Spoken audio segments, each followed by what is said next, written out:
സഭയോട് ചോദ്യചിഹ്നം ഇട്ടുകൊണ്ട് പൗലോസ് 5 ചോദ്യങ്ങൾ ചോദിച്ചിരിക്കുകയാണ്.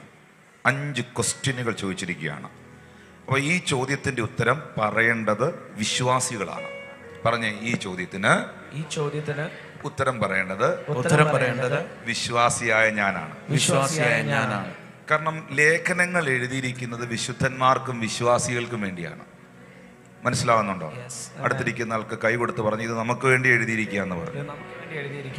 ഇത് നമുക്ക് വേണ്ടി എഴുതിയിരിക്കുകയാണ്. അപ്പോൾ ഒന്നാമത്തെ ചോദ്യത്തിലേക്ക് പോകാം. ചില ആളുകളൊക്കെ ചോദിക്കുന്ന പോലെ ഒന്നാമത്തെ ചോദ്യത്തിലേക്ക് പോകാം. ഉത്തരം പറയണം. നിങ്ങളാണ് അതിന് ആൻസർ പറയേണ്ടത്. ഒന്നാമത്തെ ചോദ്യം ഇതാണ്. ക്വസ്റ്റ്യൻ മാർക്ക് ഉൾപ്പെടെ അവിടെയുണ്ട്. അല്ല, ടി വിയിലേക്ക് നോക്കിയേ, ഉണ്ടോന്ന് നോക്കിയേ, ചോദ്യചിഹ്നം ഉൾപ്പെടെ അവിടെയുണ്ട്. ഒന്നാമത്തെ ചോദ്യം ഇതാണ്. ഉത്തരം നിങ്ങൾ പറയണം. ചോദ്യം ഞാൻ പറയും. ദൈവം നമുക്ക് അനുകൂലമെങ്കിൽ പ്രതികൂലം ആര്? ആരുമില്ല. No one. ആരുമില്ല. ഉറപ്പാണോ? എന്നിട്ട് മുഖത്തൊരു തെളിച്ചില്ലല്ലോ. പറഞ്ഞേ, ദൈവം നമുക്ക് അനുകൂലമെങ്കിൽ പ്രതികൂലം ആര്? ആരെങ്കിലും ഉണ്ടോ? ആരുമില്ല. ഓക്കെ. രണ്ടാമത്തെ ചോദ്യം ഇതാണ്. സ്വന്തം പുത്രനെ ആദരിക്കാതെ നമുക്കെല്ലാവർക്കും വേണ്ടി ഏൽപ്പിച്ചു തന്നവൻ അവനോട് കൂടെ സകലവും നൽകാതെ ഇരിക്കുമോ? യേശുക്രിസ്തുവിനെ, തൻ്റെ ഏകജാതനായ മകനെ, ഏറ്റവും ഉന്നതനായവനെ, സർവശക്തനായ പുത്രനെ, അവനെ എനിക്ക് വേണ്ടി നിങ്ങൾക്ക് വേണ്ടി തന്നവൻ അവനോട് കൂടെ സകലതും നൽകാതെ ഇരിക്കുമോ? പിതാവായ ദൈവം തൻ്റെ ഏക മകനെ എനിക്ക് തരാൻ മടിച്ചില്ലെങ്കിൽ, ഒറ്റ പുത്രനെ ഉള്ളായിരുന്നു, ആ പുത്രനെ എനിക്ക് വേണ്ടി എന്നെ രക്ഷിക്കാൻ, എന്നെ വിശുദ്ധീകരിക്കാൻ, എന്നെ നീതീകരിക്കാൻ, എനിക്ക് വേണ്ടി യാഗമാക്കാൻ ഈ പിതാവ് മടിച്ചില്ലെങ്കിൽ ആ പുത്രനോട് കൂടെ നിങ്ങൾ ചോദിക്കുന്നതൊക്കെ തരാതിരിക്കുമോ? മൂന്നാമത്തെ ക്വസ്റ്റ്യൻ ഇതാണ്. ദൈവം തെരഞ്ഞെടുത്തവരെ ആർക്ക് കുറ്റം പറയാൻ പറ്റും? ആർക്കും പറയാൻ പറ്റത്തില്ല. എന്നോ പറഞ്ഞേ, ആർക്കും പറ്റില്ല. ദൈവം തെരഞ്ഞെടുത്ത ഒരാളിനെ ആർക്ക് കുറ്റം പറയാൻ പറ്റും? സകലതും അറിയുന്ന, തുടക്കവും ഒടുക്കവും അറിയുന്ന, സകല ഡീറ്റെയിൽസും അറിയുന്ന, ഉൾപ്പൂവുകൾ അറിയുന്ന, ഹൃദയങ്ങളെ അറിയുന്ന, സകലത്തെ അറിയുന്ന സർവശക്തനാകുന്ന ദൈവമാണ് ഈ മകനെ, ഇവരെയൊക്കെ തെരഞ്ഞെടുത്തതെങ്കിൽ, നിങ്ങളെ ചൂസ് ചെയ്തതെങ്കിൽ ദൈവം അബദ്ധം കാണിക്കുമോ? ഇല്ല. ഹല്ലേലൂയ. നാലാമത്തെ ചോദ്യം ഇതാണ്. നീതീകരിച്ചവൻ, എന്നെയും നിങ്ങളെയും നീതീകരിച്ചവൻ ദൈവമാണ്. ആർക്ക് ശിക്ഷ വിധിക്കുവാൻ കഴിയും? ആർക്കും പറ്റില്ല. ഉറപ്പാണോ? അഞ്ചാമത്തെ ചോദ്യം ഇതാണ്. ക്രിസ്തുവിന്റെ ഇത്ര വലിയ സ്നേഹത്തിന് ഉറവിടമായ, എനിക്ക് അനുകൂലമായിരിക്കുന്ന, എനിക്ക് വേണ്ടി സകലതും നൽകി തന്ന, കുറ്റം പറയുന്നവരുടെ നടുവിൽ എന്നെ കുറ്റപ്പെടുത്താതെ തിരഞ്ഞെടുത്ത, എന്നെ തിരസ്കരിച്ചവരുടെ നടുവിൽ എന്നെ നീതീകരിച്ച, എനിക്ക് ശിക്ഷ വിധിക്കുന്നവരുടെ നടുവിൽ എന്നെ നീതിമാനായി നീതിമതിയായി പ്രഖ്യാപിച്ച ഇത്ര സ്നേഹനിധിയായ ഈ ക്രിസ്തുവിൻ്റെ സ്നേഹത്തിൽ നിന്ന് എന്നെ ആർക്ക് അടർത്തി മാറ്റാൻ കഴിയും? ആർക്കും പറ്റില്ല. ഈ 5 കാര്യങ്ങളിൽ ഉറപ്പുള്ള എത്ര പേരുണ്ട്?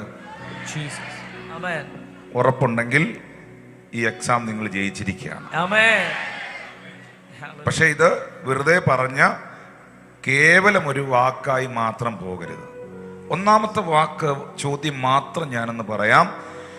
ദൈവം നമുക്ക് അനുകൂലമെങ്കിൽ പ്രതികൂലം ആര്?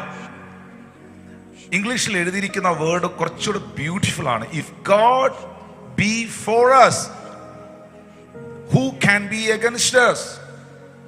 ദൈവം നിങ്ങളുടെ സൈഡാണെങ്കിൽ, ദൈവം നിങ്ങളുടെ കൂടെയാണെങ്കിൽ നിങ്ങളെ ആർക്ക് പരാജയപ്പെടുത്താൻ കഴിയും? ഹല്ലേലൂയ. ചില ആളുകൾ പറയാറുണ്ട്, എൻ്റെ സൈഡ് നിൽക്കാൻ, എൻ്റെ കൂടെ നിൽക്കാൻ എനിക്ക് ആരുമില്ല, ദൈവം മാത്രമേ ഉള്ളൂ. എൻ്റെ ചോദ്യം, വേറെ ആര് വേണം? ഈ ഉലകം മുഴുവൻ നിങ്ങളുടെ കൂടെ ഉണ്ടെങ്കിൽ, ഇവിടുത്തെ സകല രാഷ്ട്രീയക്കാരും, ഇവിടുത്തെ സകല മത നേതാക്കന്മാരും, ഇവിടുത്തെ സകല മനുഷ്യരും, ഇവിടുത്തെ സകല ബിസിനസ്സുകാരും, ഇവിടുത്തെ സകല പണക്കാരും, ഇവിടുത്തെ സകല പ്രമാണിമാരും നിങ്ങളുടെ കൂടെ ഉണ്ടെങ്കിലും ദൈവം നിങ്ങളുടെ ഒപ്പമില്ല എങ്കിൽ നിങ്ങളുടെ ഭാവി എന്താകുമെന്ന് കാലം തെളിയിക്കും. ഈ ലോകത്തിലെ ഒരു മനുഷ്യനും നിങ്ങളുടെ ഒപ്പം ഇല്ല, ഒരു രാഷ്ട്രീയക്കാരനും ഇല്ല, ഒരു മത നേതാവും ഇല്ല, ഒരു മനുഷ്യനും ഇല്ല. നിങ്ങളെ സപ്പോർട്ട് ചെയ്യാൻ, നിങ്ങളുടെ ഒപ്പം നിൽക്കാൻ ഒരു വ്യക്തികളെയും നിങ്ങൾക്ക് കാണാൻ കഴിയുന്നില്ല. പക്ഷേ നിങ്ങൾക്കുറപ്പുണ്ട്, എന്നെ വിളിച്ച് വേർതിരിച്ച് എന്നെ കണ്ട് തിരഞ്ഞെടുത്ത എൻ്റെ ദൈവം എൻ്റെ കൂടെയുണ്ട്, എൻ്റെ ദൈവം എനിക്ക് അനുകൂലമാണ്, അവൻ എൻ്റെ സൈഡാണ് എന്ന ഉറപ്പുണ്ടെങ്കിൽ ഈ ഉലകം മുഴുവൻ നിനക്ക് വിരോധമാണെങ്കിലും എൻ്റെ ദൈവം നിന്നെ മാനിച്ചിരിക്കും. നമ്മൾ ആദ്യം പരിശോധിക്കേണ്ടത്, നമ്മൾ ആദ്യം വിലയിരുത്തേണ്ടത് എൻ്റെ കയ്യിൽ എത്ര പണമുണ്ട് എന്നല്ല. നമ്മൾ ആദ്യം പരിശോധിക്കേണ്ടത്, നമ്മൾ ആദ്യം വിലയിരുത്തേണ്ടത്, എനിക്കൊരു പ്രശ്നം വന്നാൽ, എനിക്കൊരു വിഷയം വന്നാൽ ആരൊക്കെ എൻ്റെ കൂടെ നിൽക്കാനുണ്ട് എന്നുള്ളതല്ല.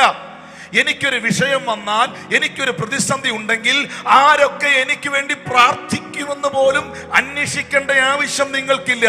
ഒരു കാര്യം മാത്രം കൺഫേം ചെയ്താൽ മതി, ഞാൻ ഇപ്പോഴും എൻ്റെ കർത്താവിൻ്റെ സാന്നിധ്യത്തിനകത്തുണ്ടോ, ഞാൻ ഇപ്പോഴും ആ പ്രസൻസിനകത്തുണ്ടോ, ഞാൻ ഇപ്പോഴും എൻ്റെ ദൈവത്തിന്റെ കൂടെയുണ്ടോ, രണ്ട് ദൈവം എൻ്റെ കൂടെയുണ്ടോ. ഈ ഒരു കാര്യം മാത്രം ഉറപ്പിച്ചാൽ മതി. കുശവന്റെ ചക്രത്തിലിരിക്കുന്ന കളിമണ്ണ് തകർന്നു പോയാലും, അത് ഉടഞ്ഞു പോയാലും, അത് കുശവന്റെ ചക്രത്തിലും കുശവന്റെ പ്രസൻസിലും ഉള്ളിടത്തോളം കാലം അതിനെ മറ്റൊരു പാത്രമാക്കി മാറ്റാൻ കുശവന് കഴിയും. Never leave the presence of God. ആദ്യം അത് ഉറപ്പുവരുത്തണം. ഞാനും എൻ്റെ ദൈവവുമായിട്ടുള്ള ബന്ധം എങ്ങനെയുണ്ട്, ഞാനും എൻ്റെ യേശു അപ്പായുമായിട്ടുള്ള ബന്ധം എങ്ങനെയുണ്ട്. എനിക്ക് എൻ്റെ ദൈവത്തോട് ആഴമേറിയ പ്രാർത്ഥനയിൽ ഒരു ബന്ധമുണ്ട് എന്ന് നിങ്ങൾക്ക് ഉറപ്പിക്കാൻ കഴിയുന്നെങ്കിൽ അത് ഉറപ്പിക്കണമെന്നാണ്.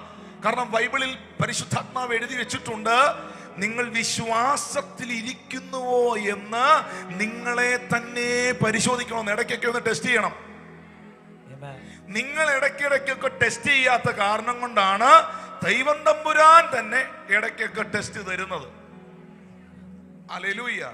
പലരും അത് എഴുതി തോക്കുകയാണ്, എന്നാൽ അത് എഴുതി തോക്കുകയല്ല. ഞാൻ ഉറപ്പായും പറയുന്നു, ദൈവത്തിന്റെ ഫേവറാണ് ദൈവത്തിന്റെ അനുകൂലത. You are not with me. ദൈവത്തിന്റെ ഫേവറാണ് ദൈവത്തിന്റെ അനുകൂലത. ദൈവത്തിന്റെ ഫേവർ ഒരു മനുഷ്യനെ സറൗണ്ട് ചെയ്യുന്നെങ്കിൽ, ദൈവത്തിന്റെ അനുകൂലത ഒരു വ്യക്തിയുടെ കൂടുണ്ടെങ്കിൽ ഈ ഉലകം മുഴുവൻ ആ വ്യക്തിക്ക് പ്രതികൂലമായി തിരിഞ്ഞാലും ദൈവം അനുകൂലമായവനെ ജയിക്കത്തുള്ളൂ. 100% ഞാൻ പറയുന്നു, ഞാൻ അതിൽ ഉറച്ചു വിശ്വസിക്കുന്ന ആളാണ്. ഞാൻ അങ്ങനെ തന്നെ വിശ്വസിക്കുന്ന ആളാണ്.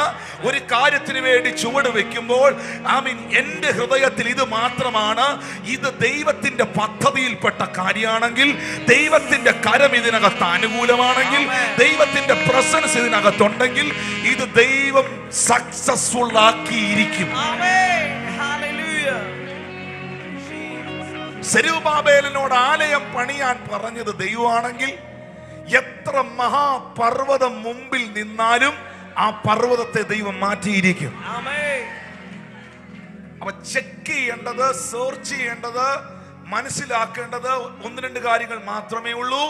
ഞാൻ ഇപ്പോഴും കർത്താവിന്റെ സാന്നിധ്യത്തിനകത്ത് ദൈവ ഭയത്തിൽ, ദൈവിക പ്രസൻസിൽ ജീവിക്കുന്നയാളാണോ? രണ്ടാമത് ഞാൻ മനസ്സിലാക്കേണ്ടത്, ഞാൻ വിശ്വാസം അർപ്പിച്ചിരിക്കുന്നത് ഈ ലോകത്തിലെ വാക്കുമാറുന്ന മനുഷ്യരിലാണോ, ആകാശവും ഭൂമിയും മാറിയാലും മാറാത്ത ദൈവത്തിലാണോ? യഹോവയാകുന്ന ദൈവം ഞാൻ മാറാത്തവൻ, അതുകൊണ്ട് യാക്കോബിന്റെ പുത്രന്മാരെ, നിങ്ങൾ മുടിഞ്ഞു പോകാതെ ഇരിക്കുന്നു എന്ന് തിരുവെഴുത്തിൽ എഴുതിയിട്ടുണ്ട്. ആരൊക്കെയോ എൻ്റെ കൂടെ ഉണ്ടായിരുന്നത് കൊണ്ടല്ല പ്രിയപ്പെട്ടവരെ, അവരെയൊക്കെ ദൈവം എനിക്ക് തന്നതാണ്, അവരെയൊക്കെ ദൈവം എനിക്ക് അനുകൂലമാക്കിയതാണ്, അവരെയൊക്കെ ദൈവം എനിക്ക് വേണ്ടി ഉപയോഗിച്ചതാണ്, അവരെ കൊണ്ട് ദൈവം തരിച്ചതാണ്. കാരണം സോഴ്സ് മനുഷ്യനല്ല, സോഴ്സ് ദൈവമാണ്. ഒന്ന് കരമടിച്ച് ദൈവത്തിന് നന്ദി പറഞ്ഞു. മനുഷ്യരെല്ലാം റിസോഴ്സുകളാണ്, മനുഷ്യരൊക്കെ റിസോഴ്സസ് ആണ്, സകല നന്മയുടെ സോഴ്സ്. കൈകൾ അടിച്ച് ആത്മാവിൽ നന്ദി പറയാം, ദൈവമാണ്. ഞാൻ വീണ്ടും ആവർത്തിക്കുന്നു, ഇന്ന് നിങ്ങളുടെ ലൈഫിൽ അത് ഉണ്ടാകട്ടെ എന്ന് ഞാൻ പ്രാർത്ഥിക്കുന്നു. ദൈവം എനിക്ക് അനുകൂലമെങ്കിൽ പ്രതികൂലമാര്? എന്താണ് ദൈവത്തിന്റെ അനുകൂലത? എന്താണ് ഫേവർ? ഒന്ന് രണ്ട് കാര്യങ്ങൾ മാത്രം ഞാൻ പറയാം. ഈ ഒരു മനുഷ്യന്റെ മേളിൽ, ഒരു കുടുംബത്തിന്റെ മേളിൽ ദൈവത്തിന്റെ അനുകൂലത, ദൈവത്തിന്റെ ഫേവർ ഉണ്ടെങ്കിൽ എഫർട്ട്ലെസ് ആയിട്ട്, എഫർട്ടുകളില്ലാതെ കിടന്ന്, ചിലർ പറയത്തില്ല, ഞാൻ എൻ്റെ 15ാമത്തെ വയസ്സ് മുതൽ കഷ്ടപ്പെട്ട് ഭയങ്കരമായിട്ട് അധ്വാനിച്ച് എൻ്റെ ജീവിതം മുഴുവൻ അതിനുവേണ്ടി ത്യാഗമാക്കി വയസ്സ് 60 ഇതുവരെ എനിക്കൊന്നും നേടാൻ പറ്റിയില്ലെന്നൊക്കെ പറയുന്നവരെ കേട്ടിട്ടില്ലേ? അതൊക്കെ വ്യക്തിപരമായ എഫോർട്ടുകളാണ്. അത് ഇടണ്ടെന്ന് ദൈവം പറയുന്നില്ല. അധ്വാനിക്കാൻ തന്നെയാണ് മനുഷ്യരോട് ദൈവം പറഞ്ഞിട്ടുള്ളത്. പക്ഷേ ദൈവത്തിന്റെ അനുകൂലത ഇതൊന്നുമല്ല. ഞാൻ എൻ്റെ കഴിവ് കൊണ്ട്, എൻ്റെ മിടുക്ക് കൊണ്ട്, എൻ്റെ വിദ്യാഭ്യാസം കൊണ്ട്, എൻ്റെ വാക്ചാതുര്യങ്ങൾ കൊണ്ട് ഞാനൊരു കാര്യം നേടിയെടുക്കാൻ പോയി അത് പിടിച്ചോണ്ട് വരുന്നതും, ദൈവത്തിന്റെ ഫേവർ, ദൈവത്തിന്റെ അനുകൂലത, ദൈവത്തിന്റെ പ്രസാദം എനിക്കുണ്ടായിട്ട് ഞാൻ ഒന്നും ചിന്തിക്കാതെ വിചാരിക്കാതിരിക്കുന്ന സമയത്ത് എൻ്റെ ദൈവം എനിക്ക് ആ വഴി തുറന്നു തരുന്നതും തമ്മിൽ വ്യത്യാസമുണ്ട്.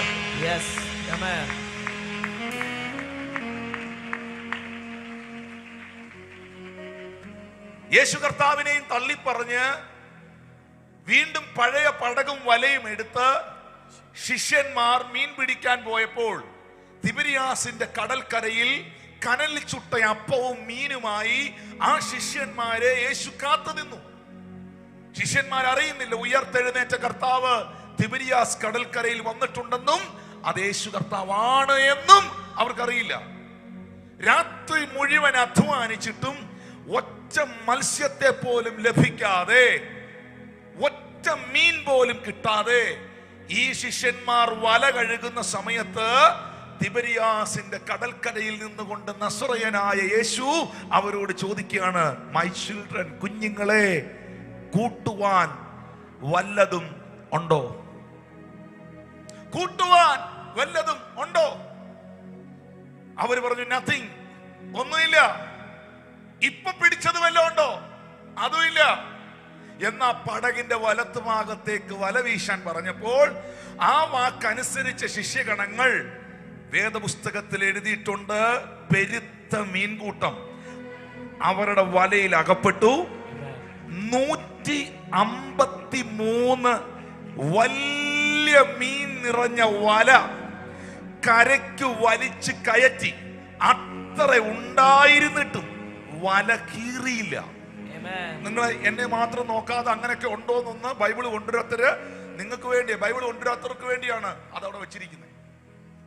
ബാക്കി എല്ലാവർക്കും മനസ്സിലായിട്ടുണ്ട്. Praise the Lord. അത്ര ഉണ്ടായിട്ടും വല കീറിയില്ല. 153 വലിയ മീൻ, പറഞ്ഞു വലിയ മീൻ. അപ്പം യാക്കോബും പത്രോസും കാനായിലെ നഥനയേലും യോഹന്നാനും ഇവരെല്ലാം കൂടെ ചേർന്ന് ഈ വല പൊക്കിയിട്ടും പൊക്കാൻ പറ്റാത്ത നിലയിൽ ഇത് ഫുള്ളായി. വല നിറച്ചും മീൻ. ഈ മീൻപിടുത്തക്കാരുടെ കയ്യിൽ പല തരത്തിലുള്ള വലയുണ്ട്. മണിവലയുണ്ട്, കൈവലയുണ്ട്, വീശുവലയുണ്ട്, അങ്ങനെ പലതരത്തിലുള്ള വലയുണ്ട്. ആറ്റിലെറിയുന്ന വലയല്ല കടലിലെറിയുന്ന വല, കടലിലെറിയുന്ന വലയല്ല കൈത്തോട്ടിലെറിയുന്ന വല. ഇവർക്കറിയാം ഈ വല ഇവിടെ ഇട്ടാൽ ഇവിടെ ഇത്ര കയറാനേ സാധ്യതയുള്ളൂ, അതിനനുസരിച്ചാണ് എറിയുന്നത്. ഇവരുടെ ചിന്തയ്ക്കും ഇവരുടെ കപ്പാസിറ്റിക്കും ഒത്ത വലയാണ് ഇവരുടെ കയ്യിലിരിക്കുന്നത്. ഇത്രേ എൻ്റെ വലയ്ക്കകത്ത് കയറും, ഇതിനപ്പുറം തിരിയുന്ന ഒരു സാധനം കിട്ടുകയില്ല എന്നറിയാവുന്നത് കൊണ്ടാണ് അവർ ആ വലയുമായി പോയത്. പക്ഷേ യേശു കർത്താവ് അവർക്ക് മത്സ്യം കൊടുത്തപ്പോൾ ആ വല പൊക്കാൻ പറ്റിയില്ല, വളരെ മീൻ നിറഞ്ഞു, വല കീറിയില്ല എന്ന് എഴുതിയിട്ടുണ്ട്. സാധാരണ നിലയിൽ ഈ നെറ്റ് പൊട്ടി ഈ മീൻ ഇറങ്ങിപ്പോണ്ടത്. ഒരു മീൻ ഇറങ്ങിപ്പോയാൽ അതിന്റെ പുറകെ എല്ലാം ഇറങ്ങിപ്പോകും. മനസ്സിലാവുന്നുണ്ടോ? ഒരുത്തൻ ഇറങ്ങിപ്പോയാൽ അതിന്റെ പുറകെ എല്ലാം ഇറങ്ങിപ്പോകും. അത്ര ഉണ്ടായിട്ടും വല കീറിയില്ല, നെറ്റ് പൊട്ടിയില്ല, ഒരെണ്ണവും മിസ്സായി വെളിയിൽ പോയില്ല. ഞാൻ ഒരു കാര്യം ഉറപ്പു തരാം, കർത്താവ് തന്നതൊന്നും പോകാനല്ല.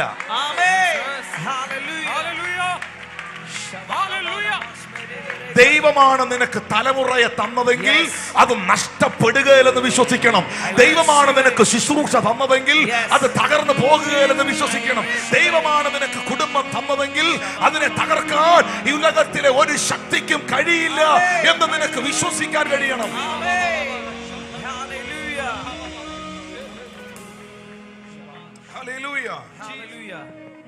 എന്റെ ദൈവമാണ് എനിക്കത് തന്നതെങ്കിൽ, എന്റെ കർത്താവിന്റെ കരമാണ് ആ വിഷയത്തിൽ എനിക്ക് വേണ്ടി പ്രവർത്തിച്ചതെങ്കിൽ നഷ്ടപ്പെടുകയില്ല. അടുത്തിരിക്കുന്ന കൈ കൊടുത്ത് പറഞ്ഞ ദൈവം തന്നതൊന്നും നഷ്ടപ്പെടില്ല. പറഞ്ഞേ, ദൈവം തന്നതൊന്നും നഷ്ടപ്പെടില്ല. പിന്നെ ഇതിനെ നഷ്ടപ്പെടുത്താൻ കഴിയും. ഇതിനെ നഷ്ടപ്പെടുത്താൻ നിങ്ങളെ കൊണ്ടേ പറ്റുള്ളൂ.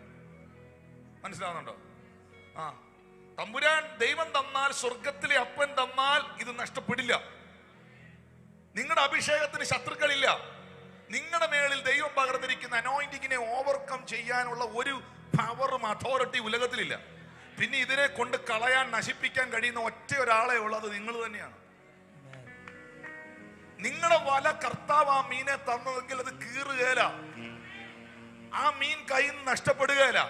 പക്ഷെ മനഃപൂർവ്വമായിട്ട് നിങ്ങൾക്ക് വള്ളം ചരിച്ച് കളയാൻ പറ്റും, മീനെ എടുത്ത് കളയാൻ പറ്റും. അങ്ങനെ ചെയ്യരുത്. ഞാൻ വീണ്ടും ആവർത്തിക്കുന്നു, എഫോർട്ട്ലെസ് ആയിട്ട് 153 വലിയ മത്സ്യം അതിനകത്ത് വന്ന് കയറി. വലിയ മത്സ്യം വന്ന് കയറി, അതിൽ ഒരെണ്ണം നഷ്ടപ്പെട്ടില്ല. യഹോവ ജോസഫിനോട് കൂടെ ഇരുന്നു, യഹോവ എസ്തേറിനോട് കൂടെ ഇരുന്നു, യഹോവ അബ്രഹാമിനോട് കൂടെ ഇരുന്നു. ഞാൻ ഈ പറഞ്ഞവരൊക്കെ ദൈവത്തിന്റെ അനുകൂലത അനുഭവിച്ചവരാണ്.